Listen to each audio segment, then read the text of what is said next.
Section 1. Introduction. The Modern Crisis of Existence. Have you ever wanted to completely disappear? It sounds shocking, but many people feel this way every single day. You wake up early, you rush to a job you hate, and you go home exhausted. Then you look in the mirror and ask a painful question. What am I actually living for? Is this endless, boring routine really all that life has to offer? In modern society, we are constantly told to achieve more, earn more, and be someone important. But this endless pressure is making us deeply miserable, tired and empty inside. Interestingly, an ancient Zen master from 13th century Japan understood this exact pain. His name was Dogen, and he offered a radical solution to our modern suffering. He did not tell people to work harder or chase bigger dreams. Instead, he said something completely unexpected. He told his followers to forget themselves entirely. To a modern Western ear, this advice sounds crazy. We live in a culture that celebrates the individual. We are taught to find ourselves, build our personal brands, and express our unique egos. So why would anyone want to forget who they are? How can losing your identity actually save your life? Dogen argued that our deep fixation on the self is the true root of all our misery. When you stop obsessing over your own ego, your suffering naturally melts away. It sounds simple, but it requires a total shift in how you view reality. Think about your own life for a moment. In your country, do people find peace by focusing on themselves, or do they feel more lonely because of it? Let us know your thoughts in the comments below. Today, we will explore Dogen's profound philosophy of losing yourself to find true peace. Get ready to challenge everything you think you know about who you are. Section 2. Who are you, really? The illusion of labels. If someone asks who you are, what is your immediate response? You will probably say your name, your age, your gender, or your job. You might say, I am John, a 35-year-old manager at a tech company. But let us pause for a second and think deeply. Are those labels truly who you are? Or are they just convenient words used to describe your social functions? Think about your name first. It was chosen by your parents before you could even speak. You did not choose it, yet you carry it your whole life. What about your age? It is just a number, based on how many times the earth moved around the sun. And your job title is simply a mask you wear to earn money in a modern economy. If you lose your job tomorrow, do you suddenly cease to exist? Of course not. You are still right here, breathing, feeling, and living. Zen Master Dogen argued that these social metrics are not the real you. They are artificial constructs created by society to measure your practical value. Unfortunately, we confuse these labels with our true essence. We look at other people and compare our labels to theirs. We cry because someone else has a higher salary, a bigger house, or a cooler title. This constant comparison creates endless envy, anxiety, and deep spiritual pain. We trap ourselves in a fake identity and fight hard to protect it. We become prisoners of our own biographies, constantly worrying about our status. Dogen invites us to step away from this exhausting game entirely. He asks us to drop these external tags and look underneath the surface. Who are you when you stop defining yourself by what you do? Let us dive deeper into the life of the man who discovered this freedom. Section 3. Master Dogen, the elite who chose nothingness. To truly understand this philosophy, we must look at the remarkable life of Dogen himself. He was born in the year 1200 into a world of incredible wealth and power. His father was a high-ranking court noble, and his mother belonged to a prestigious elite family. From a very young age, Dogen showed brilliant intelligence. By the age of 4, he was already reading difficult Chinese classical history books. He received the highest level of education available, and a bright, successful future in politics was guaranteed for him. However, his life was not a smooth journey. Tragedy struck early and changed his destiny forever. When Dogen was only 3 years old, his father passed away. Then, at the tender age of 8, his beloved mother died as well. Standing before his mother's cooling body, the young boy watched the smoke of the incense rise into the air. In that painful moment, he felt a deep, overwhelming realization. Human life is incredibly fragile, temporary, and uncertain. He thought to himself, even the most powerful people must die and leave everything behind. If everything disappears like smoke, what am I actually born for? This profound grief broke his attachment to worldly success. He realized that money, fame, and high aristocratic titles could not protect anyone from death. At the age of 13, Dogen made a shocking decision. He turned his back on his elite future, left his wealthy family, and became a monk. He climbed Mount Hiei, the center of Japanese Buddhism at the time, to find the true meaning of existence. He was searching for an absolute answer to his deep existential pain. But what he found on the mountain was not peace. Instead, he encountered a massive intellectual wall that almost drove him to despair. Section 4. The Paradox of Enlightenment. On Mount Hiei, Dogen began his intense study of Buddhist scriptures. However, he quickly discovered a massive logical contradiction that deeply troubled his brilliant mind. According to the mainstream Buddhist teachings of the time, all human beings are born with an inherent Buddha nature. This means that everyone is already naturally enlightened. From the very beginning, we are all perfect expressions of the ultimate truth, just as we are. When Dogen learned this, a huge burning question arose in his heart. If everyone is already born as a Buddha, why do we need to do difficult training? Why must monks spend years meditating, fasting, and suffering in cold temples to achieve enlightenment? If we are already fundamentally saved, then all this exhausting spiritual practice is completely meaningless. None of the senior monks on the mountain could give him a clear, satisfying answer. They just gave vague, confusing explanations that made no logical sense. To make matters worse, the religious authorities spoke about enlightenment in a very complicated way. They said things like, "Do not be attached to enlightenment," but also do not be attached to not being attached to enlightenment. This confusing wordplay made Dogen incredibly frustrated.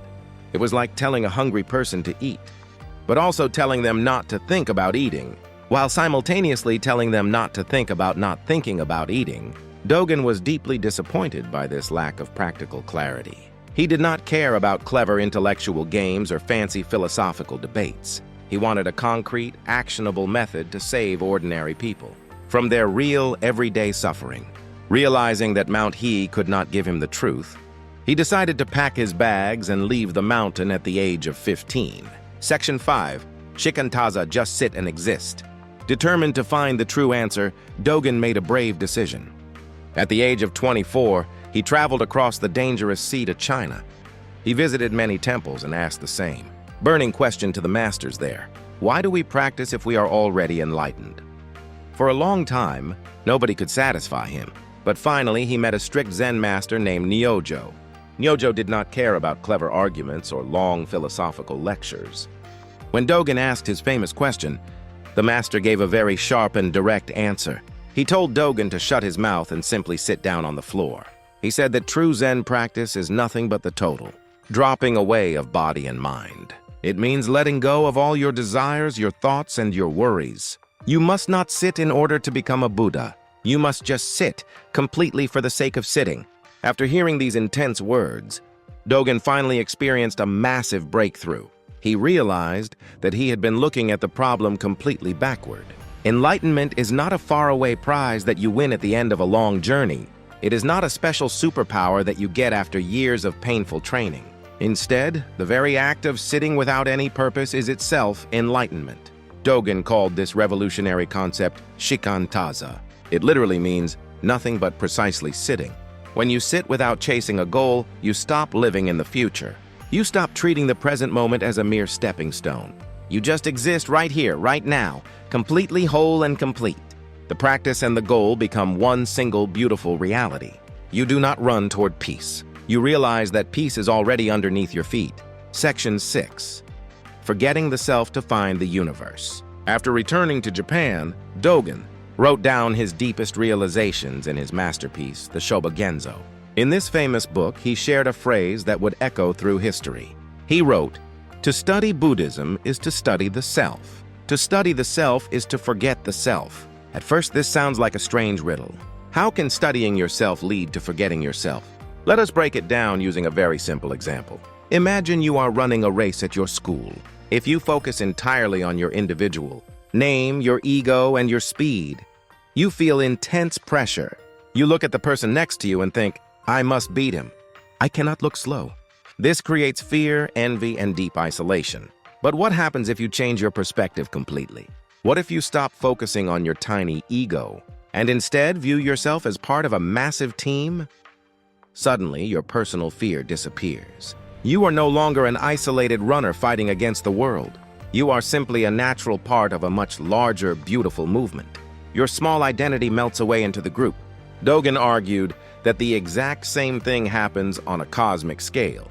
When you truly forget yourself, when you drop your artificial social labels, the heavy wall between you and the universe collapses. You stop seeing yourself as a separate object fighting against nature. Instead, you realize you are deeply connected to everything around you.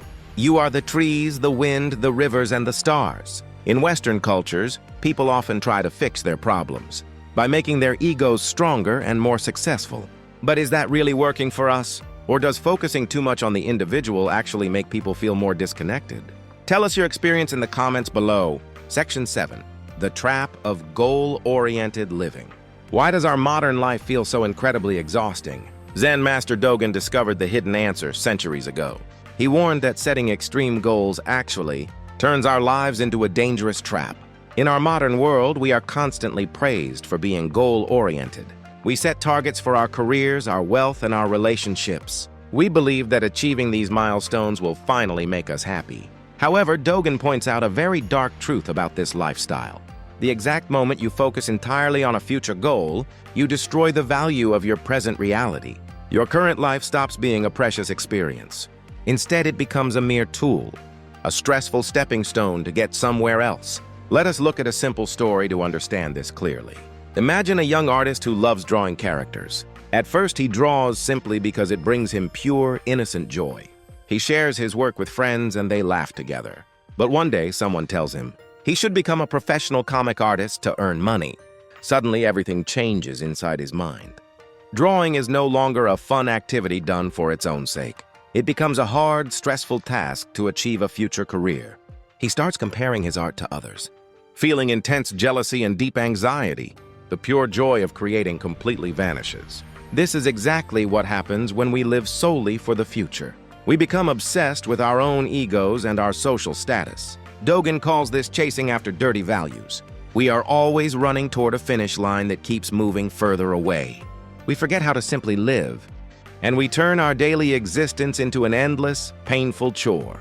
Section 8, Western Mindfulness versus Zen Oblivion. In recent years, the concept of mindfulness has become incredibly popular all over the Western world. Millions of people use meditation apps, attend wellness retreats, and practice deep breathing. They do this to reduce stress, improve focus, and perform better at their jobs. Modern mindfulness is often marketed as a fantastic self-help tool. It is designed to help you upgrade your life, calm your busy mind, and become a happier version of yourself. However, if Zen Master Dogen were alive today, he would see a major problem with this approach. He would argue that modern, Western mindfulness focuses way too much on improving the self. The hidden goal is still about the individual ego. You are meditating to make your focus sharper, to make your stress disappear, or to make your career more successful. In other words, you are still treating meditation as a practical tool to achieve a personal target. Dogen's Zen philosophy goes a massive step further. He does not offer a method to improve your ego. Instead, he offers a path to destroy it completely. True Zen is not about self-improvement, it is about self-oblivion. When you practice Shikan-taza, you are not trying to gain anything at all. You are completely dropping your desires, your expectations, and your identity. This is the beautiful paradox of Zen. You do not find true peace by making your ego bigger, stronger, or more successful. You find permanent peace only when you forget your ego entirely. When there is no self left to protect, there is no longer any anxiety left to feel. You step out of the exhausting self-help loop and finally experience absolute mental freedom. Section 9. Returning to nature. You are not separate. When you finally forget your social labels, a beautiful shift happens in your mind. You suddenly look at the world through a completely different lens. Without your name, your age, or your job title, who are you?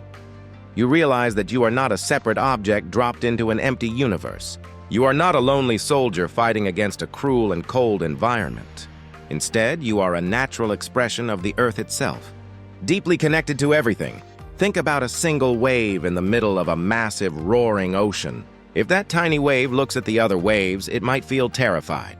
It might think, I am so small and those waves are so much bigger than me. I am going to disappear very soon. This individual perspective creates endless anxiety and fear. But what happens if the wave realizes its true nature? It realizes that it is not a separate entity at all. It is the ocean itself. When the wave understands this truth, the fear of crashing completely vanishes. Rising up is just the ocean moving, and falling down is just the ocean resting. Zen Master Dogen argued that human life works exactly the same way. We are all small, beautiful waves in the massive ocean of nature. Our joy, our pain, and our daily struggles are simply the natural flow of the universe. Even our death is not a tragic end, it is just a change in the river's current. When you step away from your ego, you view life with a calm and peaceful mind.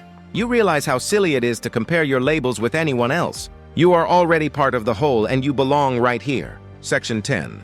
Conclusion. Sing with the flow of life. So, let us go back to the very beginning of our journey.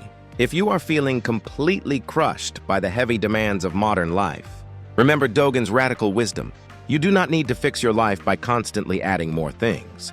You do not need a higher salary, a fancier car, or a perfect reputation to be truly whole.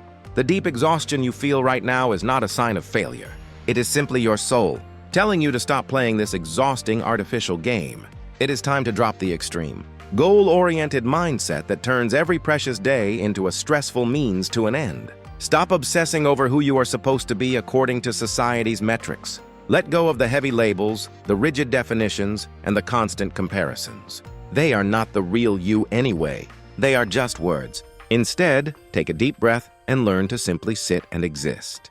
Give yourself permission to step out of the frantic race, even for just a few minutes every single day. Look at the trees, feel the gentle wind on your skin, and listen to the world around you. You are not an outsider trying to conquer this world. You are a natural, beautiful part of this living universe, moving exactly as you should. When you truly forget your artificial self, you find your absolute home. Your personal worries melt away into the massive, eternal rhythm of nature. Life stops being a painful problem that you must desperately solve. It becomes a beautiful song that you can finally enjoy. So, drop the heavy baggage of your ego right now. Embrace this present moment fully. Live in harmony with the cosmos and simply sing with the flow of life.